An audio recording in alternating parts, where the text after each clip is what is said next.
గలతీలకు రాసిన పత్రిక 5వ అధ్యాయం 22వ వచనాన్ని మనం చదువుకుందాం. గలతీలకు రాసిన పత్రిక 5వ అధ్యాయం వచనం 22. అయితే ఆత్మఫలమేమనగా ప్రేమ, సంతోషము, సమాధానము, దీర్ఘశాంతము, దయాళుత్వము, మంచితనము, విశ్వాసము, సాత్వికము, ఆశా నిగ్రహము. ప్రభునందు ప్రేమైన సహోదరి సహోదరులారా, ఉదయకాల వేళ దీర్ఘశాంతం అనే ఈ ఫలం గురించి ఆలోచన చేద్దాం. ఇది ఎన్నవ ఫలం? 4వ ఫలం. ఆత్మ ఫలములలో వరుస ధ్యానాలలో ఎన్నో ధ్యానం? 5వ ధ్యానం. రైట్. దీర్ఘశాంతం అనే ఈ ఫలం గురించి మనం ఆలోచన చేస్తూ ఉండగా ఇంగ్లీష్లో లాంగ్ సఫరింగ్ అని రాయబడింది. ఇంగ్లీష్లో లాంగ్ సఫరింగ్ లేదా లాంగ్ పేషెన్స్ అని రాయబడింది. సరే, తెలుగులో మనకు అర్థమయ్యే విధంగా మాట్లాడుకుందాం. దీర్ఘశాంతాన్ని రకరకాల పర్యాయ పదాలు చెప్పుకోవచ్చు. సహనం లేదా భరించడం లేదా ఓపిక కలిగి ఉండడం, ఓర్పు కలిగి ఉండడం, త్వరగా కోపపడకపోవడం లేదా ఎక్కువ కాలం శాంతంగా ఉండడం. దీన్ని దీర్ఘశాంతం అంటాం. దీర్ఘశాంతం దాంట్లోనే రాయబడింది కదా, మనకి అర్థమయ్యే విధంగానే ఉంది. అది శాంతం అనేది మనకు తెలుసు కదా. దానికి ఏం జోడించబడింది?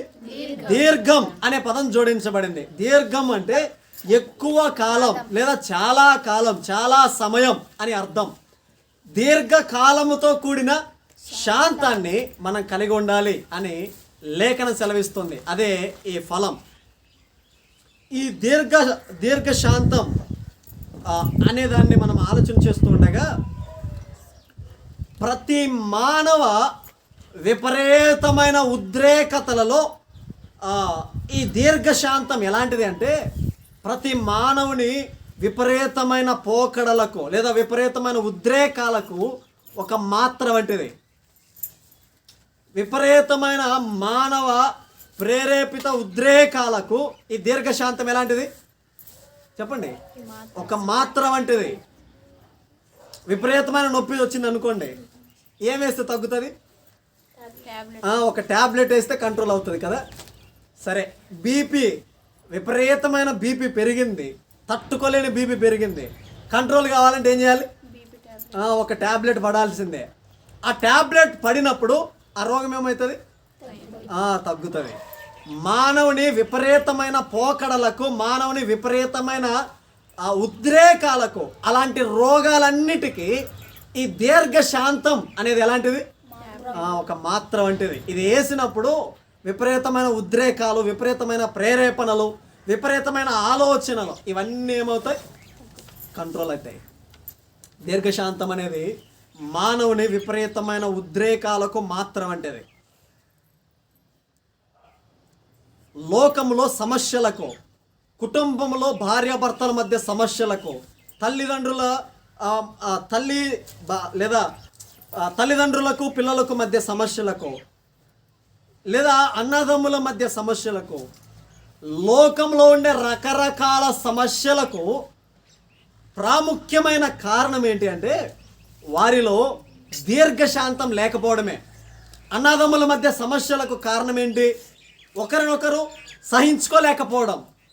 వారు చేస్తుంది వీరు సహించుకోలేకపోవడం, వీరు చేస్తుంది వారు సహించుకోలేకపోవడం. ఈ సహనము లేకపోవడాన్ని బట్టి వారి మధ్య ఏం ఏర్పడుతుంది చెప్పండి? గొడవలు, తగాదలు, రకరకాల భేదాభిప్రాయాలు ఏర్పడుతున్నాయి. కుటుంబంలో భార్యాభర్తల మధ్య సమాధానం లేకపోవడానికి కారణం ఏంటి? ఒకరినొకరు సహించుకోలేకపోవడాన్ని, ఆ కారణాన్ని బట్టి వారిద్దరి మధ్య ఏం ఏర్పడుతుంది? గొడవలు ఏర్పడుతున్నాయి, బంధము దూరం అయిపోతున్నది. సమాధానము లేకపోవడానికి కారణం దీర్ఘశాంతం. అందుకేనేమో బహుశా పరిశుద్ధాత్మదేవుడు సమాధానము వెంటనే దీర్ఘశాంతం రాయించింది. వెంటనే ఉంది కదా సమాధానం, దీర్ఘశాంతం. ఇవి రెండు చాలా ప్రాముఖ్యమైనవి. సహనము లేకపోతే సమాధానాన్ని కోల్పోతాం. దీర్ఘశాంతం లేకపోతే బంధుత్వాలను కోల్పోతాం.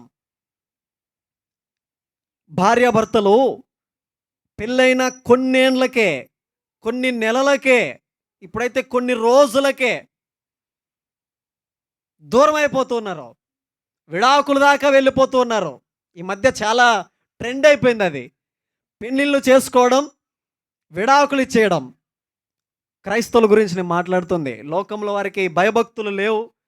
దేవుని గురించిన అంత భయభక్తులు ఉండవు కాబట్టి వారు ఏమేం చేస్తారు. క్రైస్తవుల గురించి నేను మాట్లాడుతున్నది. మొన్న ఊరికి వెళ్ళాం కదా, పలకరించడానికి ఇంటికి వెళ్తే పెళ్ళై కొన్ని నెలలే, జస్ట్ మన మందిరం అప్పటికి మనం ఇక్కడ మీటింగ్ జరిపిస్తూ ఉన్నాం. కొన్ని నెలలే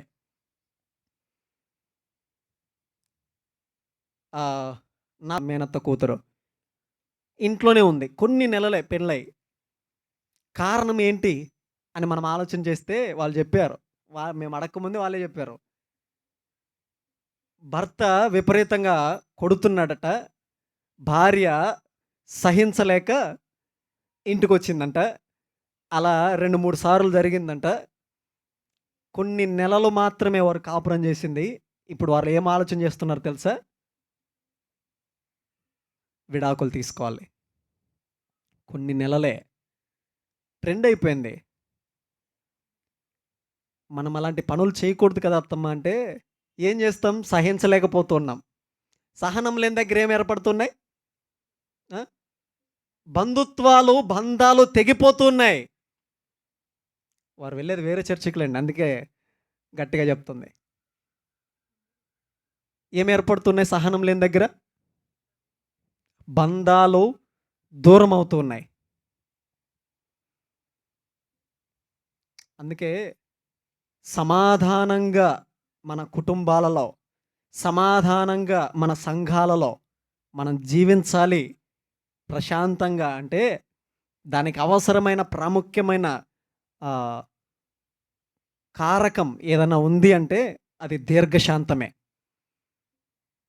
నీ భర్తను నువ్వు సహించలేనప్పుడు ఖచ్చితంగా గొడవలు ఏర్పడతాయి. నీ భార్యను నువ్వు సహించలేనప్పుడు ఖచ్చితంగా విభేదాలు ఏర్పడతాయి. సంఘంలో తోటి వారిని నువ్వు సహించలేనప్పుడు విభేదాలు ఏర్పడతాయి. అవి రాను ముందు మనం ఆలోచన చేద్దాం.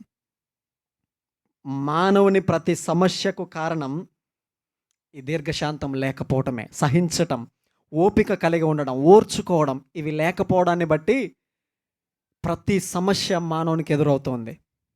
రైట్, ఒక 3 విషయాల్లో ఈ దీర్ఘశాంతం గురించి మనం ఆలోచన చేద్దాం. ఆ 3 సంగతులు ముందే నేను తెలియచేస్తాను, వాటి గురించి వరుసగా మనం ఆలోచన చేద్దాం.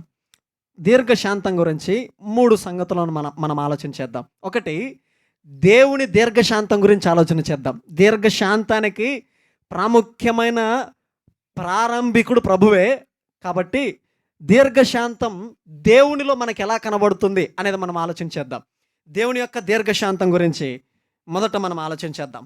రెండవది, విశ్వాసికి ఉండవలసిన దీర్ఘశాంతం.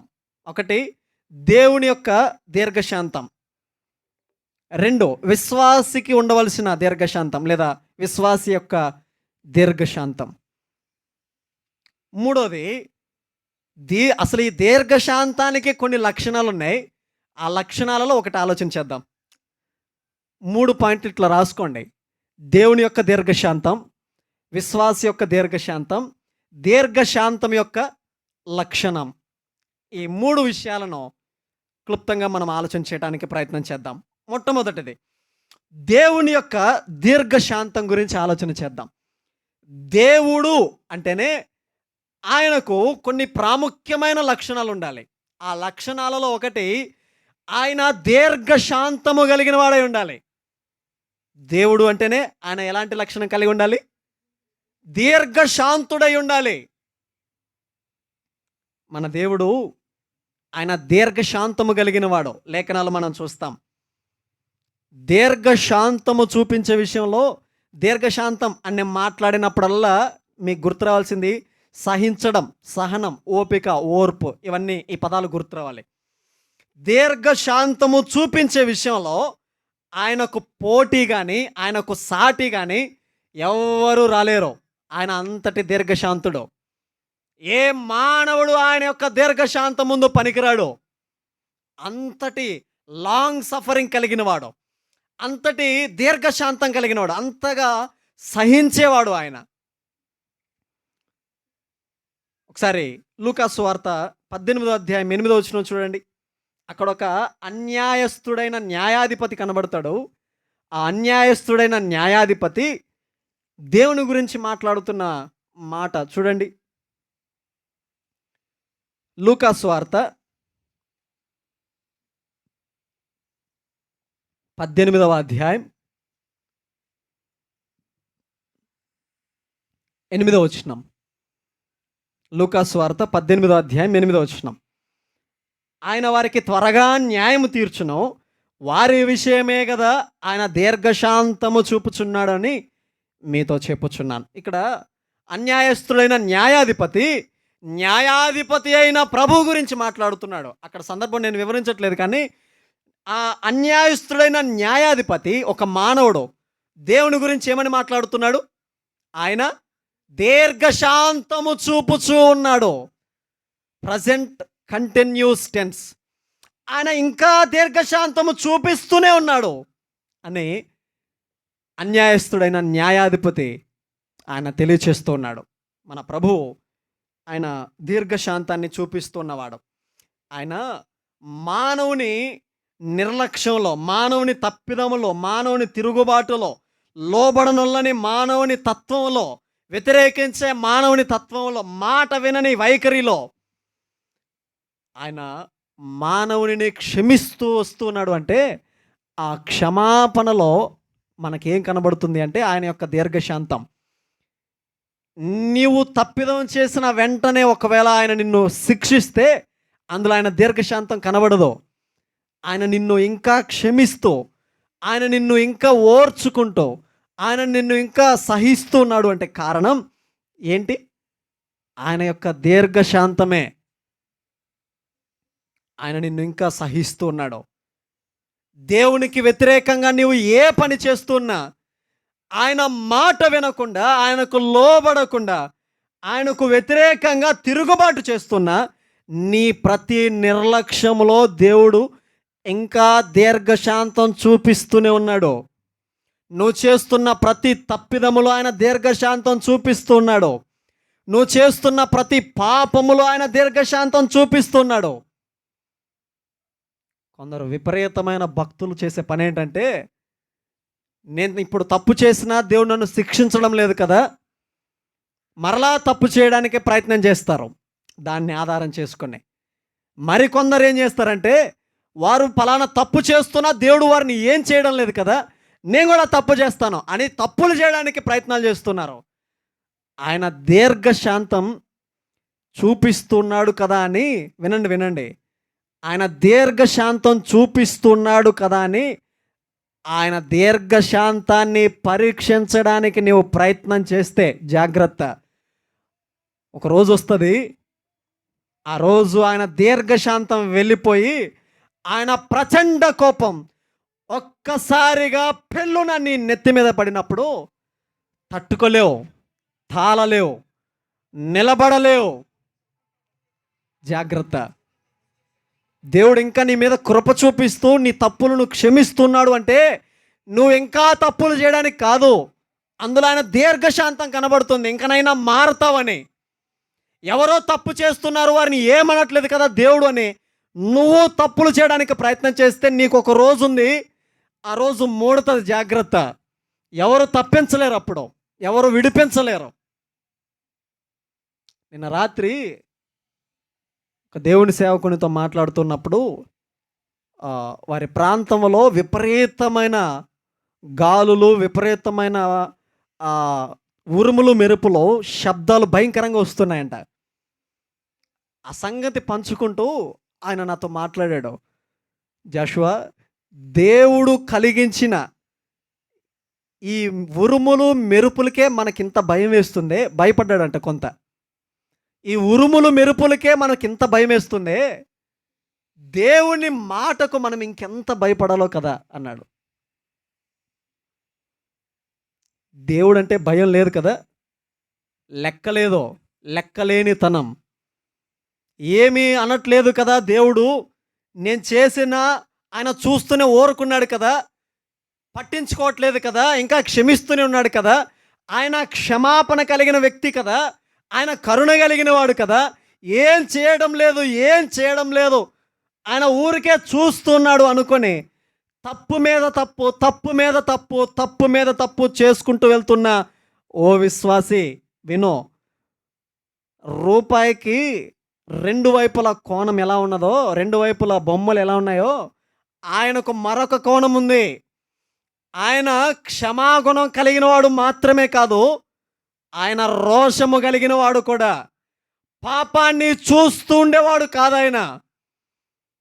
చూస్తాడు చూస్తాడు చూస్తాడు చూస్తాడు, అవకాశం మీద అవకాశం ఇస్తాడు, అవకాశం మీద అవకాశం ఇస్తాడు, ఎక్కడైనా మారతావులే అని చూస్తాడు చూస్తాడు. ఒకరోజు ఆయన దీర్ఘశాంతాన్ని విడిచి ఆయన ఉగ్రతని మీదకు పంపినప్పుడు తాళలేవు, తట్టుకోలేవు. మనకొద్దు ఆ దౌర్భాగ్యమైన స్థితి, మనకొద్దు ఆ దుస్థితి. మార్పు చెందుదాం. దేవుని దీర్ఘశాంతాన్ని పరీక్షించడానికి ప్రయత్నం చేద్దామా. అయ్యా, ఆయన చూస్తూ ఊరుకున్నాడు లేని తప్పు మీద తప్పు చేయడానికి ప్రయత్నం చేయొద్దు. జాగ్రత్త. నోవాహు కాలంలో పరిస్థితులు మనం ఎరుగుదాం కదా. జలప్రళయం వస్తుంది, నీ కుటుంబం రక్షించబడటానికి ఒక పెద్ద ఓడ తయారు చేయి అని నోవాహుకు ఆజ్ఞాపించాడు కదా. 120 ఏండ్లు పట్టింది నోవాహుకు, మొట్టమొదటి ఓడ ప్రపంచంలో. అదే కాబట్టి అంతకాలం తీసుకునింది. 120 సంవత్సరాలు ఆ ఓడను తయారు చేస్తూ దేవుని ఉగ్రత రాబోతూ ఉన్నది అని ఎరిగిన నోవాహు ఆ 120 ఏండ్లు తన చుట్టూ ఉన్న ప్రజలకు సువార్త ప్రకటించాడు. ఒక్కరు కూడా దేవునికి లోబడలే, తప్పు మీద తప్పు చేస్తూనే ఉన్నారు, చేయకూడని పనులు చేస్తూనే ఉన్నారు, దేవునికి వ్యతిరేకంగా తిరుగుబాటు చేస్తూనే ఉన్నారు. 120 ఏండ్లు దేవుడు వారిని చూశాడు చూశాడు చూశాడు, ఓపిక పట్టాడు. ఒక్క రోజు వచ్చింది, ఆకాశపు తూములను విప్పాడు, ప్రచండ వర్షం కురిచింది, భయంకరమైన తుఫాను కురిసింది. ఏ మానవుడు నిలబడలేకపోయాడు,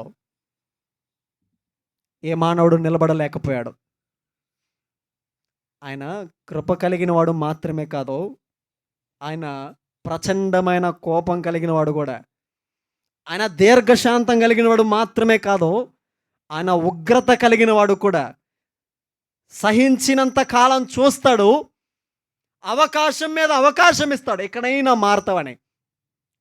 నువ్వు తప్పు చేస్తున్నా ఇంకా బ్రతికున్నావు కదా, కారణం ఎక్కడైనా మారతావనే ఆయన ఇచ్చిన అవకాశం ఇది. అవకాశం ఇస్తున్నాడు కదా అని ఇంకా నువ్వు తప్పు మీద తప్పు చేసుకుంటూ వెళ్తే ఒకరోజు ఎవరు నీకు చెయ్యి అందించలేని స్థితికి దిగజారిపోతావు, ఎవరు నిన్ను లేవనెత్తలేని స్థితికి పడిపోతావు, ఎవరు నిన్ను ఆదుకోలేని స్థితికి పడిపోతావు. అలాంటి స్థితి మనకొద్దు. యోనా కాలంలో నినివే పాపం దేవుడు ఓర్వలేకపోయాడు. యోనాను నినివేకు పంపించాడు. ఆ ప్రజలు నా సన్నిధిని వ్యతిరేకంగా జీవిస్తున్నారు, వారికి వెళ్ళి సువార్త ప్రకటించు, వారి ఉగ్రతను వారి నాశనాన్ని వారికి ప్రకటించినప్పుడు యోనా వెళ్ళాడు కదా. వెళ్ళి యోనా ప్రకటించినప్పుడు 3వ అధ్యాయంలో ఆ ప్రజలందరూ మారారు. మారిన తర్వాత అక్కడ ఒక అద్భుతమైన మాటలు యోనా మాట్లాడతాడు చూడండి. యోనా గ్రంథం 3వ అధ్యాయం.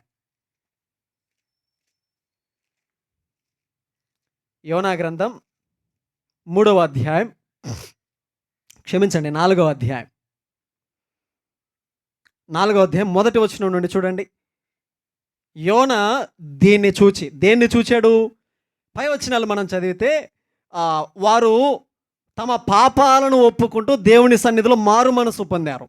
దాన్ని దేవుడు చూసి వారి మీదకు రావాల్సిన ప్రచండమైన ఉగ్రత ఆపేశాడు. 8వ వచనం చదవండి. 3వ అధ్యాయం 8వ వచనం అర్థమవుతుంది.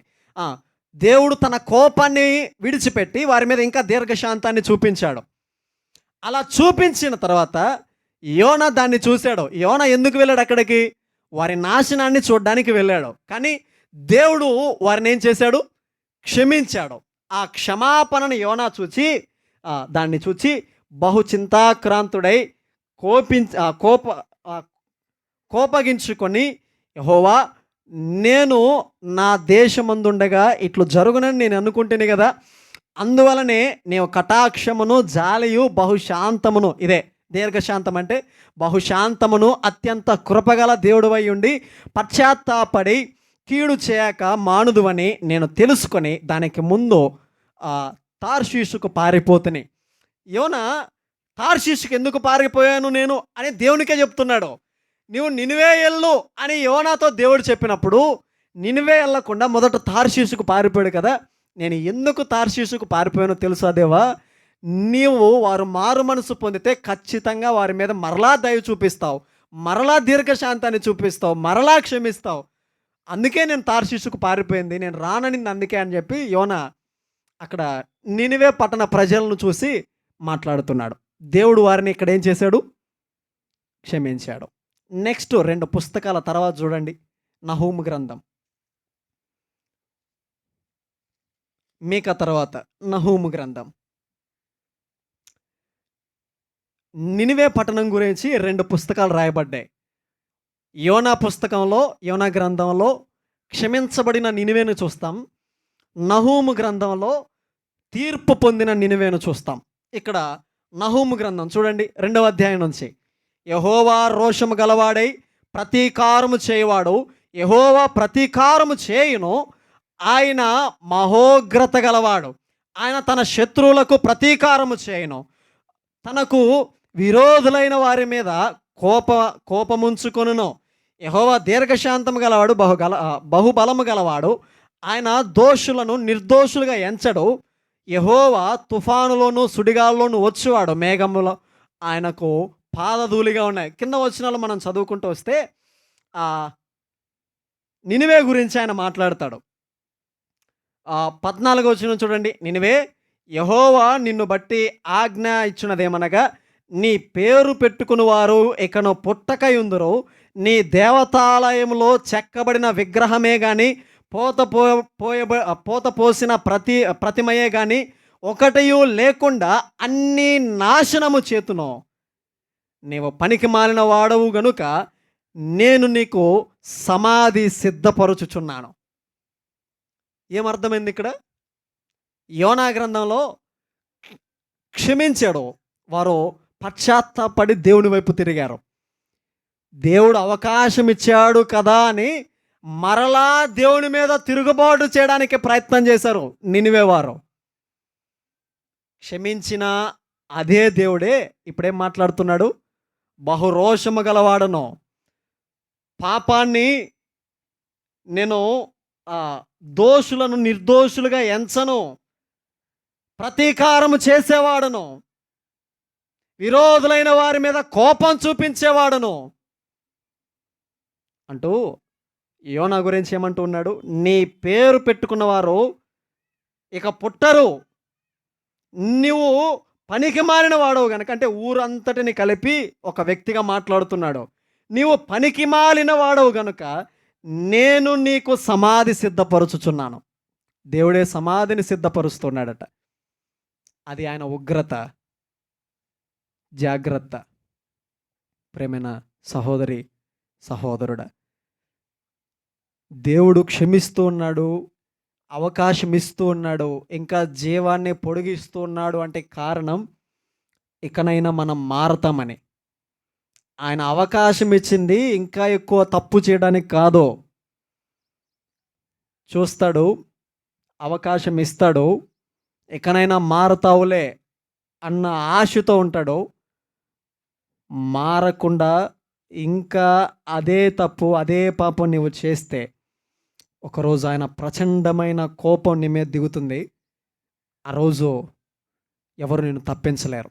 కాబట్టి ముందుగానే మనలను మనం సిద్ధపరచుకొని ఆయన దీర్ఘశాంతాన్ని పరీక్షించే వారంగా కాక ఆయన ఇచ్చిన అవకాశాన్ని వాడుకొని, దేవుడు పొడిగించిన ఆయుష్ను ఉపయోగించుకొని ఆయనకు నచ్చినట్లుగా మనం జీవిద్దాం. మనకు ఒక చిట్కా, దేవుని కోపం మన మీద రగలకుండా, దేవుని కోపం మన మీద దిగకుండా ఉండాలి అంటే మనకు ఒక చిట్కా ఉంది. కీర్తనల గ్రంథం 2వ కీర్తన చూడండి. 2వ కీర్తన చివరి వచనం చదువుతారా? 2వ కీర్తన వచనం 12. ఆయన కోపము త్వరగా రగులుకొనును, కుమారుణ్ణి ముద్దు పెట్టుకునిడి, లేని ఎడల ఆయన కోపించును. ఏమర్థమైంది? ఏంటి చిట్కా? దేవుని కోపం మన మీద రగలకుండా ఉండాలి అంటే చిట్కా ఏంటి చెప్పండి?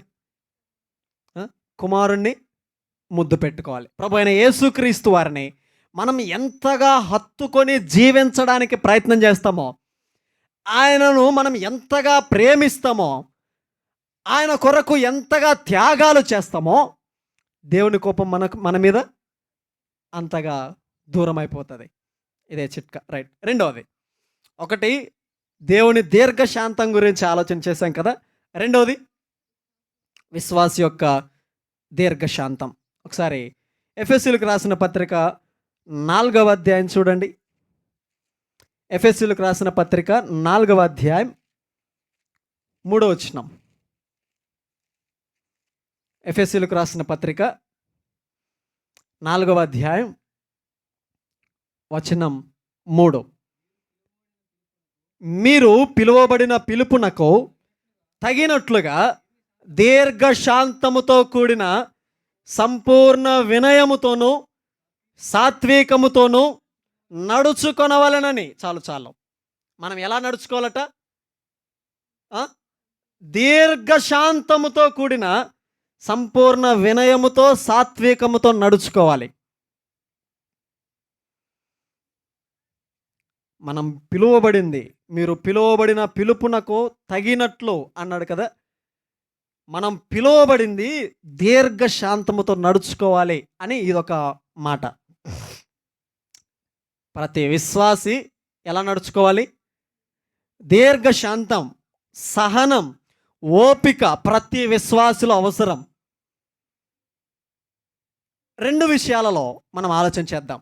ఏ విషయాలలో మనం సహించాలి, సహనం కలిగి ఉండాలి, ఓపిక కలిగి ఉండాలి, దీర్ఘశాంతం కలిగి ఉండాలి? ఏ విషయాల్లో మనం దీర్ఘశాంతం కలిగి ఉండాలి అంటే, ఒకటి, ఇబ్బందుల పట్ల మనం సహనం కలిగి ఉండాలి. ఇబ్బందులలో మనం సహనం కలిగి ఉండాలి. రెండవది, ఇతరుల పట్ల మనం సహనం కలిగి ఉండాలి. ఇబ్బందుల్లో ఎలా కలిగి ఉండాలి?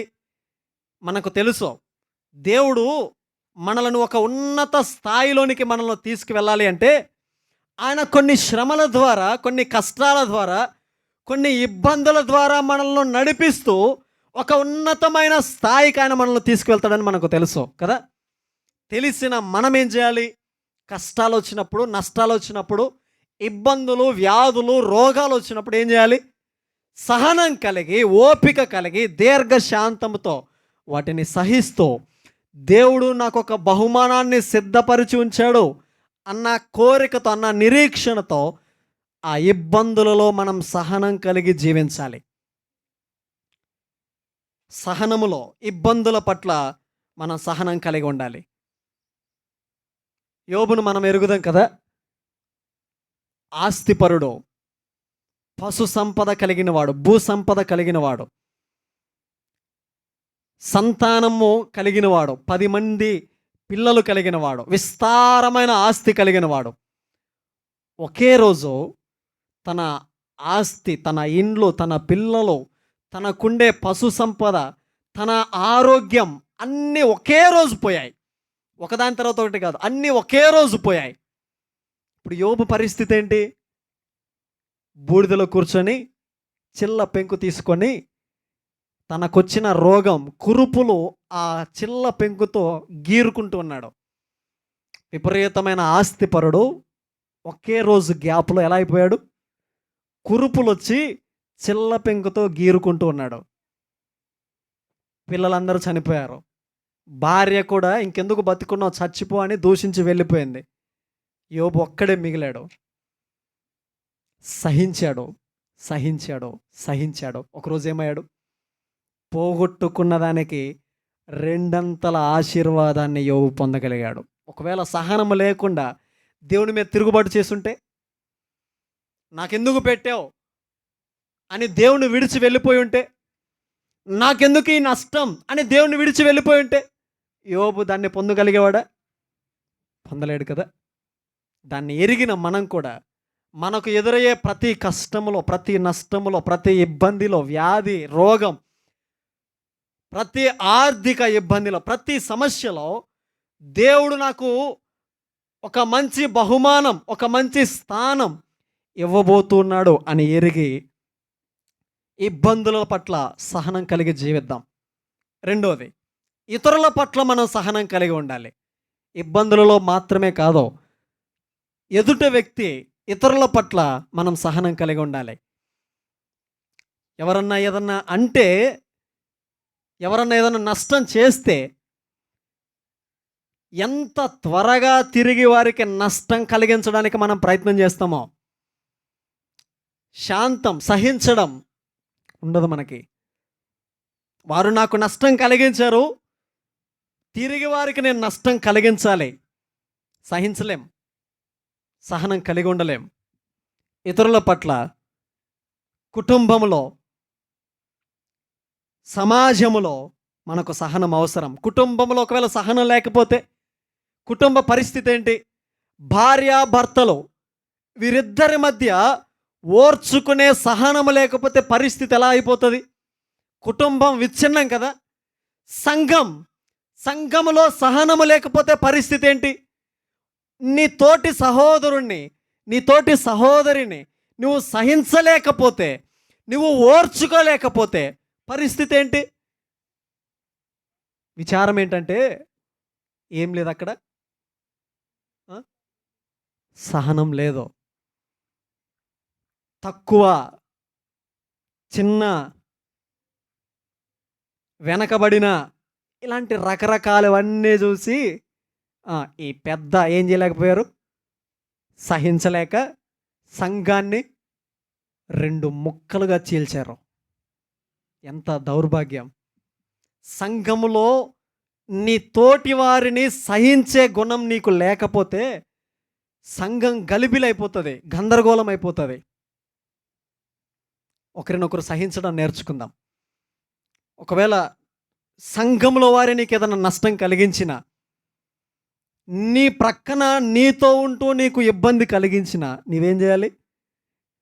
తిరిగి ఎలా వారికి నష్టం కలిగించాలో చూడడం కాదు, వారిని సహించడం. పర్వాలేదులే, నా తోటి సహోదరుడే కదా, నా తోటి సహోదరియే కదా, నా సంఘం వారే కదా, నేను నమ్మిన యేసుక్రీస్తుకు ఇతడు కూడా కుమారుడే కదా. ఇలాంటి ఆలోచనలు మనలో ఉంటే సహించగలం. ఒకటేం చెప్పుకున్నాం? ఇబ్బందులలో మనం సహనం కలిగి ఉండాలి. 2, ఇతరుల పట్ల మనం సహనం కలిగి ఉండాలి. ఆ వచనం చదువుకొని 3వ విషయాన్ని మనం ఆలోచించేద్దాం. ఎఫెసీయులకు రాసిన పత్రిక 4వ అధ్యాయం మొదటి 2 వచనాలు చూడండి. ఎఫెసీయులకు రాసిన పత్రిక 3వ వచనం చదివాం, మొదటి 2 వచనాలు చదువుదాం. కాబట్టి మీరు సమాధానమును బంధము చేత ఆత్మ కలిగించు ఐక్యమును కాపాడుకున్నట యందు శ్రద్ధ కలిగిన వారై ప్రేమతో ఒకరినొకడు సహించుచు. ప్రేమతో ఏం చేయాలి? ఒకరిని ఒకరు సహించాలి. 3వది, 1 దేవుని దీర్ఘశాంతాన్ని ఆలోచన చేశాం. 2 విశ్వాసి కలిగి ఉండవలసిన దీర్ఘశాంతాన్ని ఆలోచన చేశాం. 3వది, అసలు ఈ దీర్ఘశాంతానికి కొన్ని లక్షణాలు ఉన్నాయి. వాటిలో ఒకటి, సమయాన్ని బట్టి ఒకటి మాత్రమే మనం ఆలోచించేద్దాం. అసలు ఈ దీర్ఘశాంతానికి ఒక లక్షణం ఉంది. ఏంటి ఆ లక్షణం అంటే, దీర్ఘశాంతానికి ఉండే ఒక అత్యంత విలువైన ప్రాముఖ్యమైన లక్షణం.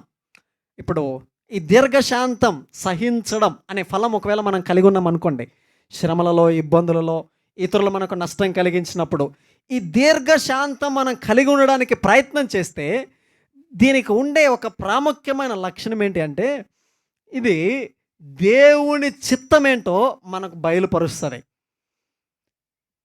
దేవుని ఉద్దేశం ఏంటో బయలుపరుస్తుంది. అర్థం కాలేదా? దీర్ఘశాంతం అనే ఫలం మనం ఫలించగలిగితే ఈ ఫలానికి ఉండే సహజ లక్షణం ఏంటి? దేవుని చిత్తాన్ని మనకు తెలియచేస్తుంది. సరే, అర్థం కావడానికి మాట్లాడుకుందాం. కష్టం వచ్చింది, నష్టం వచ్చింది, వ్యాధులు బాధలు వచ్చాయి, తీవ్రంగా మనం ఇబ్బంది పడుతున్నాం. దానిలో మనం సహించడం, భరించడం, ఓపిక ఓర్పు కలిగి ఉండడం మనం నేర్చుకుంటే అవేం చేస్తాయో తెలుసా? ఆ సహనం అనేది దేవుడు ఒకరోజు ఇవ్వబోయే బహుమానాన్ని మనకేం చేస్తాయి? తెలియపరుస్తాయి. దేవుని చిత్తం ఏంటో తెలియపరుస్తాయి. ఇంకా అర్థం కావడం కోసం మాట్లాడదాం. లోయలో మాత్రమే పూసే పువ్వులు అనే ఒక ఆర్టికల్ నేను చదివాను. అందులో ఆ సహోదరి పేరు గ్వెన్. ఆ సహోదరి పేరు గ్వెన్. లోయలో మాత్రమే పూసే పువ్వులు అనే ఆర్టికల్లో ఆమె గురించి రాయబడింది. ఆమె ఒక క్రైస్తవురాలు. ఆమె పేరు గ్వెన్. ఆమె ఆటకాయితనంగా జీవించే సహోదరి. నమ్మింది కానీ కొంత చిల్లరగా జీవించేది. ఒకరోజు ఆమె తీవ్రమైన యాక్సిడెంట్ని ఎదుర్కోవాల్సి వచ్చింది. బ్రతికినంత కాలం మంచం మీద ఉండిపోయే పరిస్థితి. ఆటకాయితనంగా జీవించే ఆమె యాక్సిడెంట్ అవడాన్ని బట్టి జీవితకాలం అంతా మంచం మీదే పడిపోయింది. ఆమె ఓర్చుకోలేక దేవుని మీద తిరుగుబాటు చేయడానికి ప్రయత్నం చేసింది. ఏం నాకెందుకు ఇలా చేసావు అని ప్రశ్నించడానికి ప్రయత్నం చేసింది. అటుగా పోతున్న ఒక సేవకుడు